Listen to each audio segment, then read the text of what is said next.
What's up, guys? This video is all about mobility, and we're just going to jump right into it. If this is something that you do not incorporate into your training program before you start training, then I highly recommend you start adding in some of these movements to help promote better movement efficiency in your workout. But not only that, guys, you can put yourself so at risk for injury if you are not taking the time to prep your body for movement.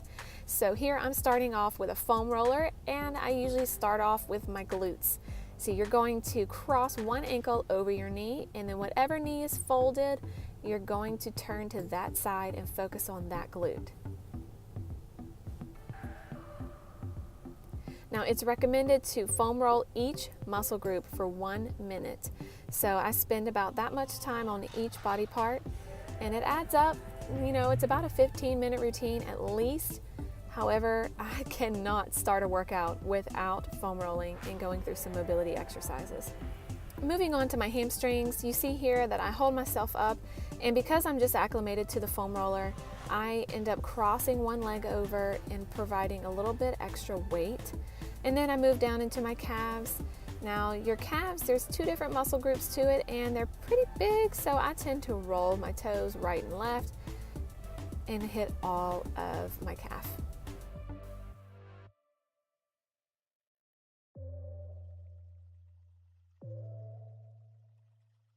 Then I go ahead and move up to my upper back.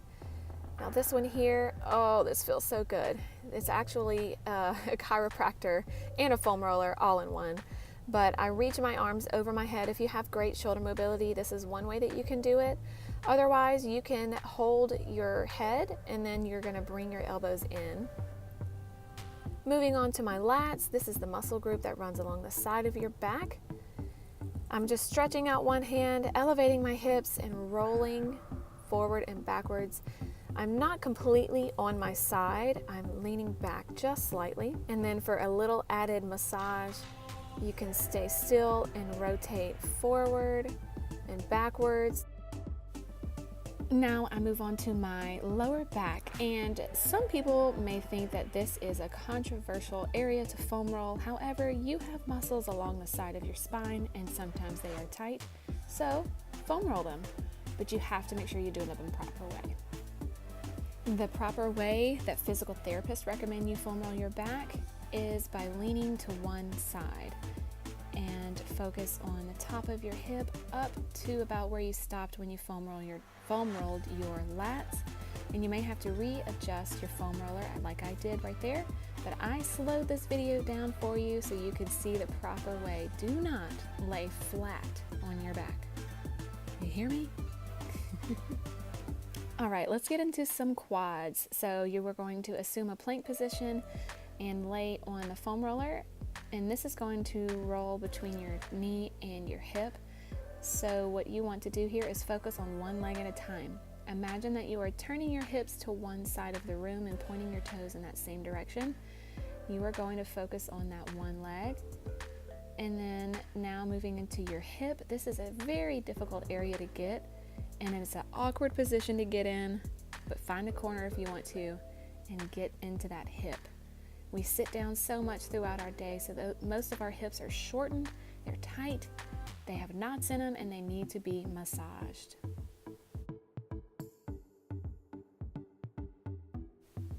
And now I'm going to move on into my inner thigh. So assume that plank position again. However, turn your foam roller straight up and down, and then lift that knee out into a 90-degree angle and roll from side to side. Once again, it's awkward, but you just gotta do it. Now we're done foam rolling, we're gonna move on into some mobility exercises. These movements are called active stretching, and the reason they're called active stretching is because whatever muscle group that you are trying to stretch out, you're going to activate the opposing muscle group. So here for your half kneeling hip flexor stretch, you are going to make sure that your feet, knees, and hips are all in a line, and squeeze your glute before you tuck the hip forward. That squeezing of your glute is what's going to give you a deeper stretch in your hip flexors. And you can also add a reach just like I did. So now I'm going to hit the other side. My heels also are up in the back. So that means my ankle is dorsiflexed. So I'm going to start off with just a few hip tucks, squeezing my glute, and then I'm going to further deepen that stretch by reaching up and over. Now I'm going to move on into my glutes. Right here, you're going to assume this position and make sure that your knees and ankles are set at 90-degree angles. And with your hands on either side of your knee, you're going to keep your spine as straight as possible and drive your chest to the floor. Once you do about 4 of those, you're going to reach that hand through to add some some thoracic rotation. And here I'll show you again on this side. 90-degree angles, chest up high. Try not to bend at your spine. You want to think about sticking your butt back, chest out, and drive it down through your hips. That's going to give you the deepest stretch into your glutes. Once again, I'm going to add that thoracic rotation to improve my mobility. And now I'm going to move on into my dorsiflexion. This is just one way that you can do it. You set your knee to the side of your body. Make sure that your heel is underneath your knee to start, and then you can adjust it as need be to get a deeper stretch. But you are going to drive your body to the side, keeping your heel down and keeping the weight in your feet about mid-foot, not falling into your ankles. You do not want to pronate here. You should feel this stretch on the outside of your ankles driving up into your calves.